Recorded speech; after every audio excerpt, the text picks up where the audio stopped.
Hi, welcome to another show here. So we'll go into Clash of Stars. I got some general advice after playing this game for 2 years. Don't spend too much on upgrades. Save for your ships because you can't use your base to fight. Which in some shows you see that, but it's not an option. It would be cool. You can't send all your ships.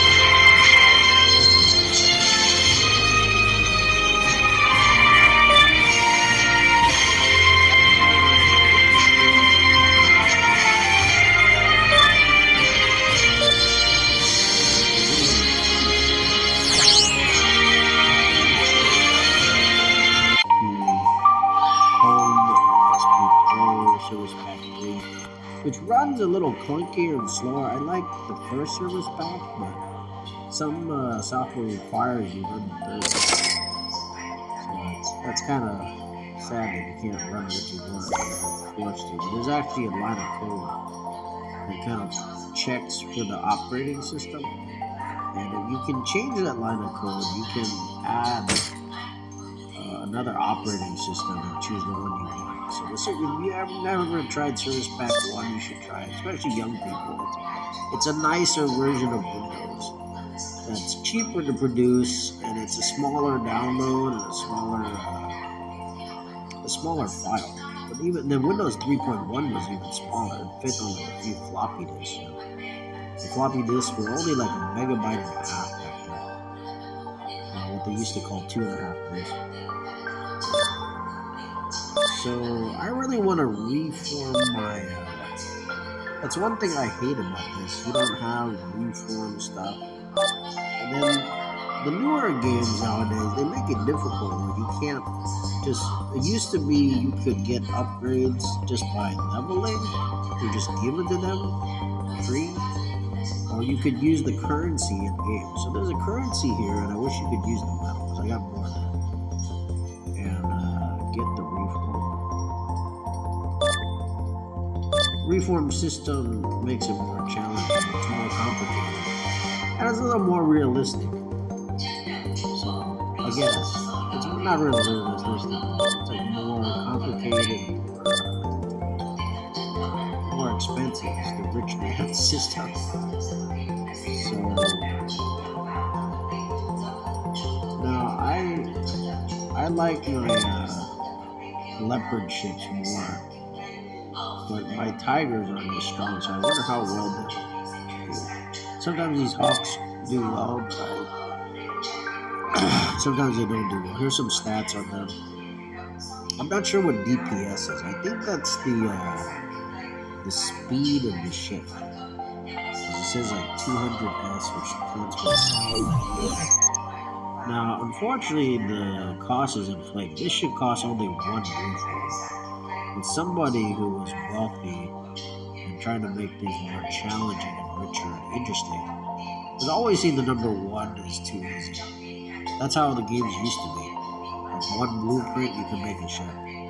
Now it's like, you have to use like M5 or something.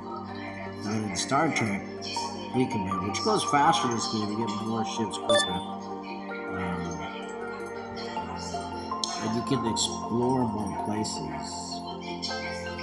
There's more planets here. But this has some nice things. There's more combat. It's just I wish I could control these first hand. You can go manual, but it's hard. So these hawks are weak, even though I've upgraded them to the max. So you see it, I need like 7 just to reform one ship. And usually you get rewards. You get one of them. Unfortunately, you can't. I wish you could customize it to buy local in-game currency. Or guys that have extra reforms, you just give me one. Like you could trade for them. That's even better. It's nice to have those smart options. That's missing from this game. That's why it's so slow and so few people play it. So. But going too fast in the game is not good. Too slow is not good too.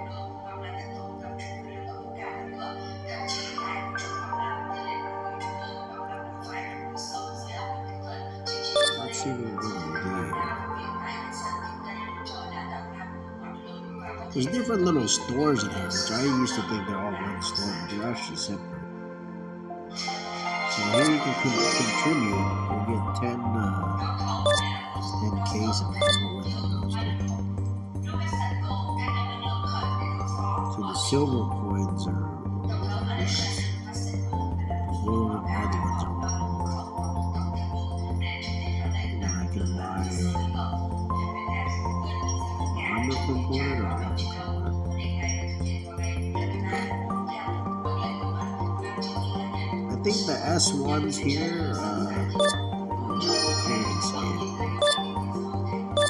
think you can use them on, let's use on a battleship. So I wish it would let me do it. I thought you could use it on a cruiser. That's okay. I'll just go with that. I can upgrade this weapon here. You see that the difference in the upgrade, the hit rate stays the same and the other stats stay the same. But they might perform differently. Sometimes these stats don't tell you anything. And sometimes it works better.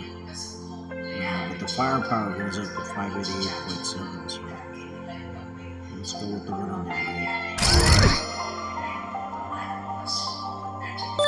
That's a nice thing about the contribution.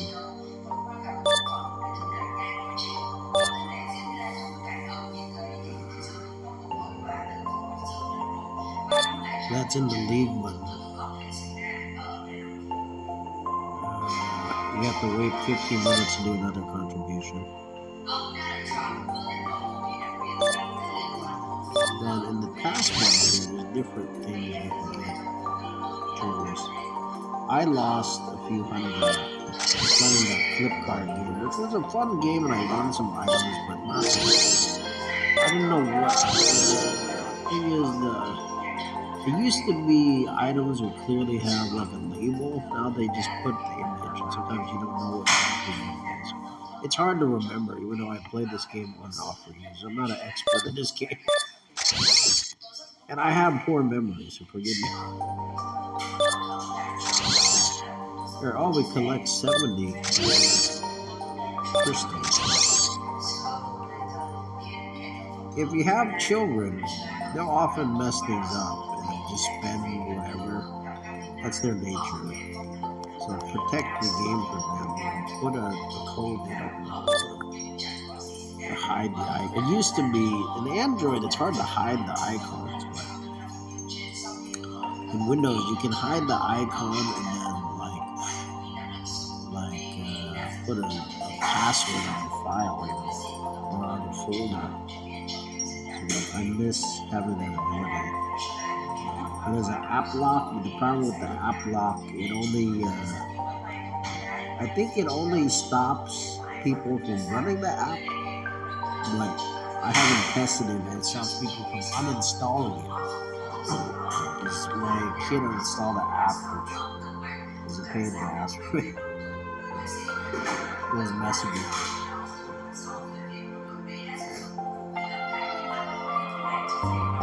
So I wish uninstall required a password, like there's an option to turn that on. Instead of just uninstalling without a password, only the passcode with the phone and you can uninstall. It's a little bit too easy in some sense. Daily quest. What do we got?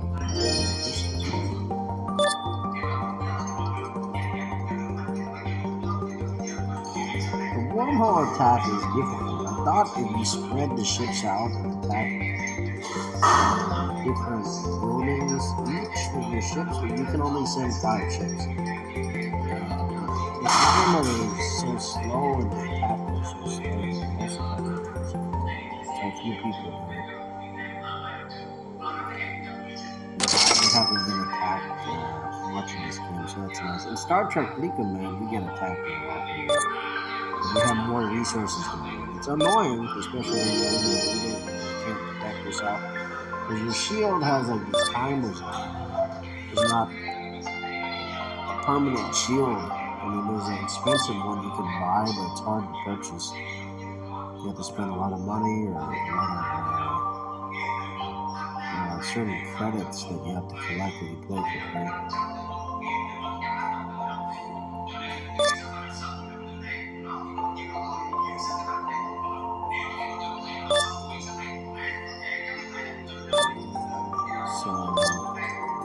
So each color of the cruiser, each color is a different ship. Some of these are blue. It's called a SW component. And this one is like purple, and this one is yellow for battleships and aircraft carriers.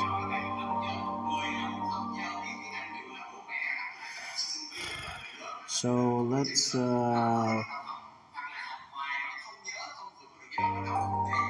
play one game, because this will take pretty quick. The nice thing about this game, there's timers on everything, and it's quick. You don't get stuck in really long games.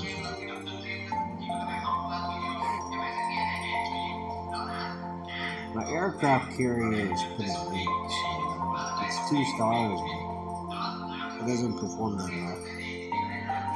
The other thing is you can sometimes come up short. So be careful when you're adding ships. Be careful to double check that you have the 4 minor ships. The harder missions, you need that extra ship, or you might still do it.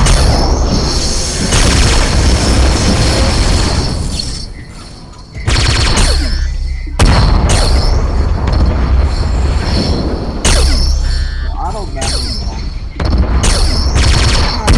still kind of fight, but it's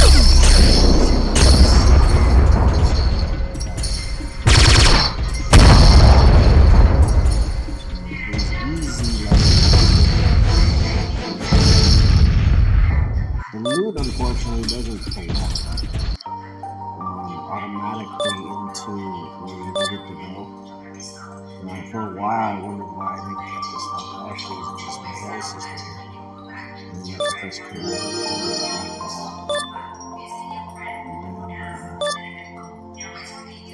And if it shows up right, you'll see a red dot here in the fleet band, and you can use it. And then the silica helps you increase the stats a little. In Star Trek Fleet Command, the pilots in lower levels increase stats quite a bit. They have specialty stats, but like in this game, it's more simplified. They just have like a basic stat. So there's something good. Pilots can kind of do the same thing. Alright, so that's one little mission, and the assault and the adventure. And that's it. Thanks for watching, everybody. Please like and subscribe.